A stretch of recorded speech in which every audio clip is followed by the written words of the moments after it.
नमस्कार मित्रों।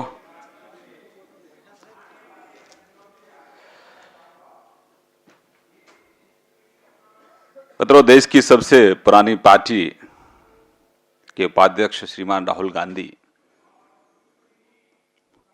जो लगातार 2014 के बाद उनकी पराजय हो रही है और उन लगातार होती पराजयों से वो बहुत बौखलाहट में है और अब हालात हैं कि वो अवसाद से ग्रस्त हो गए हैं।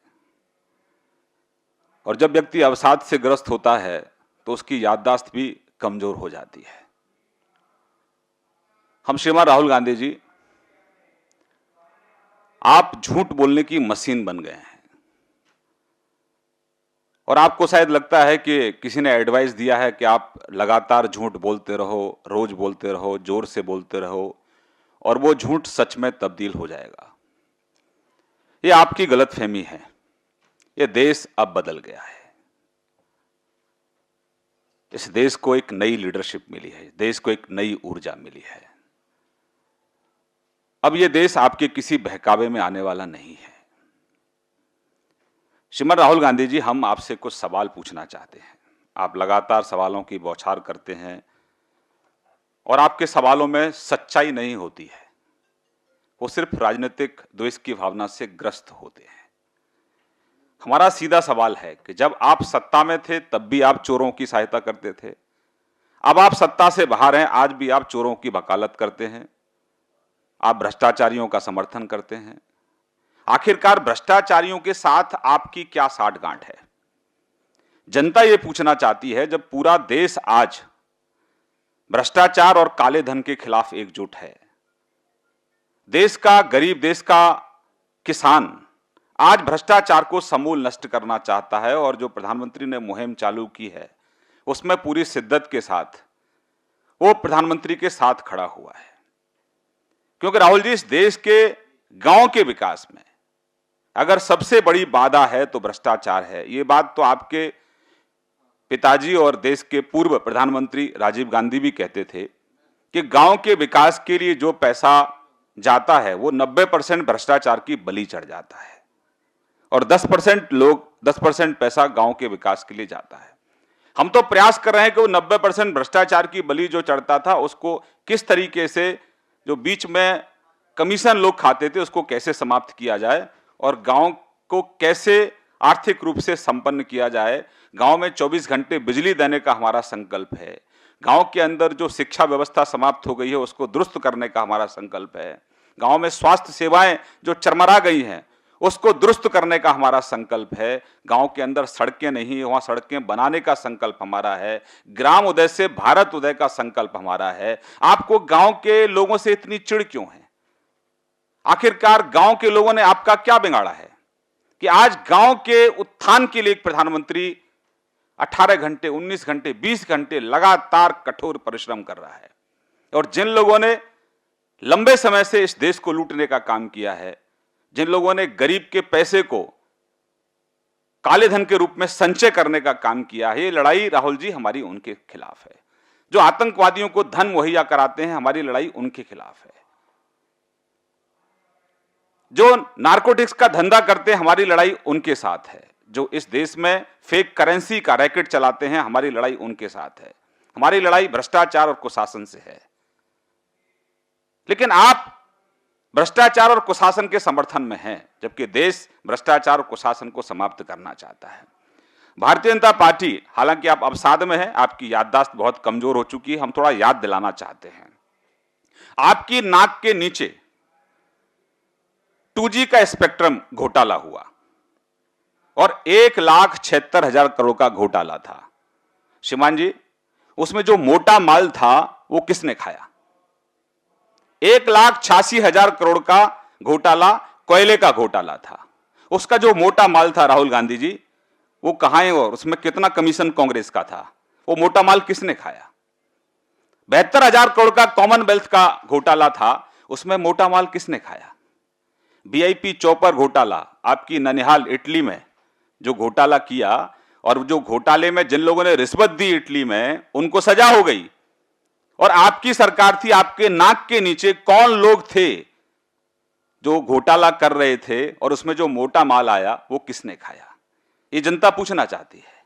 आप बार बार अडानी जी का, अंबानी जी का बहुत नाम लेते हैं, उतना आप शायद कांग्रेस के लोग सोनिया जी का भी नाम नहीं लेते हैं। आप गुमराह करने की लोगों को कोशिश करते हैं। आपकी नाक के नीचे 36 लाख करोड़ का जो कॉर्पोरेट जगत को जो आपने सौगात दी थी कर्ज माफ करके, उसमें क्या इंटरेस्ट था, आपका क्या हित था? विजय माल्या आपका परम मित्र है। 2012 में जब स्टेट बैंक ऑफ इंडिया ने उसके अकाउंट को फ्रीज कर दिया क्योंकि वो 1450 करोड़ नहीं चुका पा रहा था, फिर आपने उसको बेल आउट पैकेज क्यों दिया, 1500 करोड़ आपने क्यों दिए? जनता आपसे यह सवाल पूछना चाहती है। जनता यह भी पूछना चाहती है श्रीमान राहुल गांधी जी कि जब स्विस बैंक की आप, जब सत्ता में आप नहीं है तो स्विस बैंक आपको याद आ रहा है, जब सत्ता में थे तो आप वही पॉलिटिकल पार्टी के नेता हैं, जब सभी सांसदों ने राज्यसभा के चेयरमैन को और स्पीकर को यह शपथ पत्र लिखकर दिया था कि हमारा विदेशों में ना तो कोई अकाउंट है ना ही कोई पैसा है, अगर है तो सरकारी संपत्ति उसको घोषित कर दिया जाए। राहुल जी, आपने क्यों नहीं शपथ पत्र दिया? क्या कारण थे? और जब सूची 2011 के आसपास आपके पास आ गई और सुप्रीम कोर्ट ने 2012 में एसआईटी के गठन के लिए आपको कहा, तो आपने एसआईटी का गठन 2012 में क्यों नहीं किया? चोरों की मदद आप कर रहे हैं। मैं इसलिए कह रहा हूं कि आपको जानकारी है कि जिन मुल्कों के साथ जो ट्रीटी है, अगर पूरी इन्वेस्टिगेशन से पहले ही उन गलत लोगों के जिन्होंने देश को लूटने का काम किया है, अगर उनकी सूची सार्वजनिक होती है तो वो विदेशी बैंक भारत के साथ सहयोग नहीं करेंगे। तो आप यहां भी उनको बचाना चाहते हैं। जनता को श्रीमान राहुल गांधी गुमराह करने की कोशिश मत करिए। आपकी बौखलाहट समझ में आती है क्योंकि अब पूरी तरह से आप फंस चुके हैं और अब तक तो जांच इधर उधर जाती थी, अब तो वीआईपी चौपर स्कैम में जांच राहुल गांधी जी आपके घर के दरवाजे पर पहुंच गई है और जवाबदेही आपकी बनती है। तू इधर उधर की बात ना कर, ये बता राहुल गांधी कि आपके कार्यकाल में इस देश का गरीब का खजाना कैसे लूटा और इस लूट में मोटा माल किसने खाया? यह जनता आपसे पूछना चाहती है। आप जनता को बहकाने का काम कर रहे हैं। राहुल गांधी जी, आज आपको लगता है कि नोटबंदी के बाद जो हत्याएं हुई, जो आप कह रहे हैं मौतें हुई, मौतें राहुल गांधी जी कहीं पर भी किसी भी कारण से किसी की भी होती है, बहुत दुखद होती है, बहुत दुख होता है, पीड़ा होती है, संवेदना होती है। हमें भी बहुत संवेदना है, लेकिन आपके चेहरे पर, आपके माथे पर तो लगभग 695 किसान प्रतिदिन आत्महत्या करते थे। ये तो बेशर्मी की पराकाष्ठा है श्रीमान राहुल गांधी। आपकी नाक के नीचे 10 साल के अंदर 2.5 लाख से ज्यादा किसानों ने आत्महत्या की। हम मौतों पर राजनीति नहीं करते क्योंकि मौतों पर राजनीति करने का कांग्रेस पार्टी का इतिहास रहा है। सत्ता की हवस के लिए जलती चिताओं पर भी कांग्रेस रोटी सेकती है। देश का बंटवारा सत्ता की हवस के लिए किया। दोनों साइड में लाखों लोग मारे गए। अगर चाहती उस समय कांग्रेस तो उस बंटवारे को रोक सकती थी, वो जो जनसंहार हुआ उसको रोक सकती थी। मौतों पर राजनीति मत करो, ये बात निकलेगी तो बहुत दूर तक जाएगी। हमारी सरकार की कोशिश है, देश के प्रधानमंत्री की कोशिश है कि इस देश के किसान को एक सुरक्षा कवच दो कि जो मौतों का सिलसिला है इसको रोका जाए। इसलिए हमारी सरकार ने 2.5 साल में 2 बार एमएसपी बढ़ाने का काम किया है। श्रीमान राहुल गांधी, ये हमारी सरकार है जिसने किसान को फसल बीमा योजना दी है। और हम सवाल ये भी पूछते हैं कि जब जो फसल बीमा योजना का लाभ भाजपा शासित राज्यों में किसानों को मिल रहा है, हिमाचल के किसानों को क्यों नहीं मिल रहा है? क्योंकि वहां आपकी सरकार है। आपकी करनी और कथनी में बहुत फर्क है राहुल गांधी। आप जहरीली जबान बोलते हैं और जहरीली जबान के साथ साथ वो बहुत खोखली भी होती है, तथ्य उसमें नहीं होते हैं। राहुल गांधी जी, आपकी पार्टी का केजरीवालकरण हो गया है। ये देश झूठ बोलने वालों को स्वीकार नहीं करता है। अगर आपके पास में तथ्य हैं, कुछ गट्स हैं, तो आप संसद में क्यों नहीं बोलते हैं? संसद को क्यों नहीं चलने देते हैं? आपको मालूम था कि संसद में आपकी पोल खुलेगी, और इसीलिए झूठ का ढोल आप बजा रहे हैं, जिससे कि आपकी जो कमियां हैं, आपकी जो विफलता है, आपकी जो सरकार के द्वारा किए गए गलत काम हैं, वो लोगों तक नहीं पहुंचे। राहुल गांधी जी, देश के प्रधानमंत्री पर झूठे आरोप लगाने का आपका बड़ा लंबा इतिहास रहा है। सरकार बनते ही जब सुरक्षा के लिए कोई सिपाही आपके घर गया तो आपने कहा कि मोदी जी मेरी जासूसी करा रहे हैं, लेकिन जब सच्चाई आई तो शायद राहुल गांधी के पास चेहरा दिखाने का भी शायद हिम्मत नहीं थी। लेकिन ये तो बेशर्मी की पराकाष्ठा है कि झूठ बोलो और उसके बावजूद भी फिर मीडिया के सामने आके लंबी लंबी बातें करो। राहुल गांधी जी, आपने जब चर्चों पर हमले हुए थे, जब चोरी की घटनाएं हुई थी, तो आपने कहा कि इस देश के अंदर अल्पसंख्यकों का जीना दूभर हो गया है। लेकिन जब उसकी पोल खुली कि कोई चर्च के अंदर ही था, वो चोरी कर रहा था, उसके बाद आपके पास कोई जवाब नहीं था। देश में कहीं पर भी अगर किसी की हत्या हुई, किसी की मौत हुई किसी भी कारण से, आपने उस पर भी राजनीतिक रोटियां सेकने की कोशिश की। कहीं पर भी कोई दलित के घर में आपस में कोई झगड़ा हो गया, फरीदाबाद के अंदर, ये मीडिया की रिपोर्ट्स पे मैं बात कर रहा हूं, उसमें भी कहा कि देखो दलितों को बीजेपी के लोग जला रहे हैं। जब उसकी वास्तविकता आई तो आपके पास चेहरा छुपाने के लिए कोई जगह नहीं थी। तो ये झूठ बोलना राहुल गांधी बंद कर दीजिए और सच्चाई का सामना स्वीकार करिए। ये सच्चाई ये है, इटली कांग्रेस के उपाध्यक्ष, ये लोकतंत्र है, भारत का लोकतंत्र, भारत की संस्कृति, शायद इससे वास्ता आपका कभी रहा नहीं है।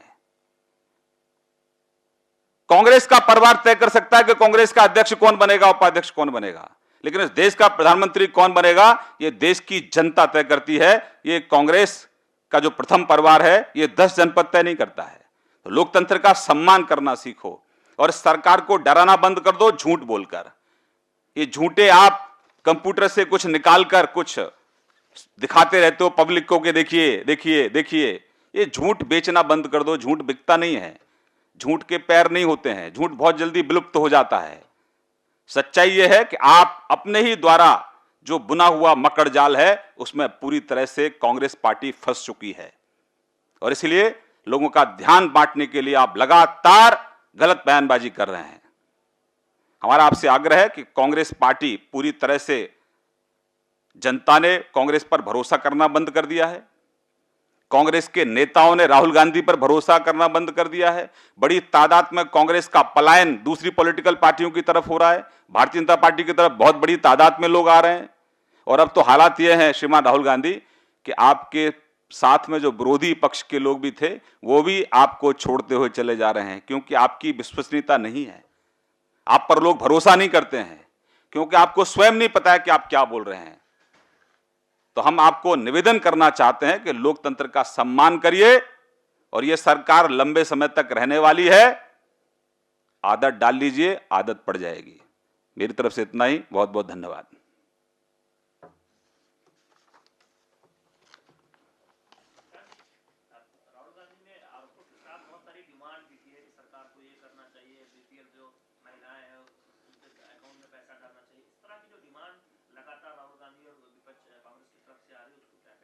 देखिए, मांग करना लोकतंत्र में मांग करना विपक्ष के नेता की तरह ठीक है, लेकिन राहुल गांधी जो 10 साल में आपने नहीं किया, 2.5 साल में हमारी सरकार ने वो करके दिखाया है। 90 से ज्यादा ऐसी योजना है जो गरीब कल्याण के लिए योजना है।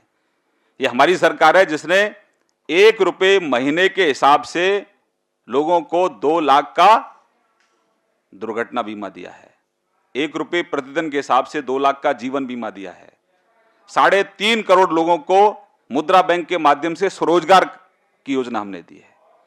किसान के लिए अब तक जो दालें होती थी उसका एमएसपी तय नहीं होता था, हमने 5,500 रुपये प्रति क्विंटल दालों का एमएसपी तय किया है। हम किसान के लिए सॉइल हेल्थ कार्ड लेकर आए हैं। हमने साल में, माफ करना, 2.5 साल में 2 बार एमएसपी बढ़ाने का काम किया है, गेहूं पर, सरसों पर, दलहनों पर। राहुल गांधी, ये सरकार काम करने वाली है, ये सरकार बयान देने वाली नहीं है। तो आकलन करिए, आत्मचिंतन करिए और ये सरकार जो गरीब के विकास के लिए लगातार काम कर रही है, सरकार को काम करने दीजिए। झूठ बोलकर सरकार के काम में अड़ंगा लगाने की कोशिश मत करिए। और ये योजनाएं जो केंद्र की योजना है वो कांग्रेस शासित राज्यों में जमीन तक पहुंचे, इसके लिए थोड़ा चिंतन करिए, तो देश के लिए भी हित में होगा और राहुल गांधी जी आपके भी हित में होगा।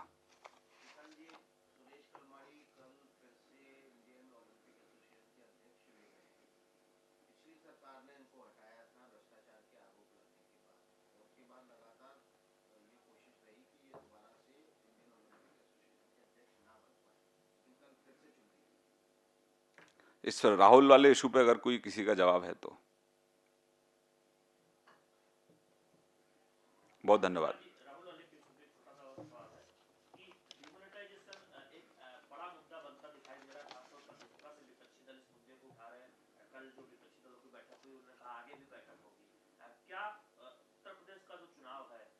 बीजेपी भी अपने तरफ से इसे बड़ा मुद्दा बनाएगी या फिर विपक्ष की तरफ से बड़ा मुद्दा तो बनाएगी? 2014 के चुनाव में भ्रष्टाचार एक बड़ा मुद्दा था और देश के लोगों ने नरेंद्र भाई मोदी जी पर विश्वास और भरोसा व्यक्त किया था। 2.5 साल में वो भरोसा और विश्वास और मजबूत हुआ है। जिस तरह से भ्रष्टाचार को समूल नष्ट करने के प्रयास हमारी केंद्र की सरकार के द्वारा किए गए हैं, उसकी सराहना गांव तक हो रही है, शहरों में हो रही है। लेकिन दिक्कत यह है कि जिन लोगों ने भ्रष्टाचार से काला धन संचित किया है, खासतौर से पॉलिटिकल पार्टियों को, उनकी जो रात की नींद है वो खराब हो गई है। जहां जनता बहुत खुश है, वहीं जो पॉलिटिकल पार्टियां हैं जिन्होंने भ्रष्टाचार का जिनके साथ गहरा गठजोड़ था, उनको जरूर तकलीफ है, लेकिन जनता बहुत उत्साहित है, जनता बहुत खुश है और लोगों को लग रहा है कि अब इस देश से भ्रष्टाचार समाप्त होगा, तभी गांव का विकास होगा। बहुत धन्यवाद।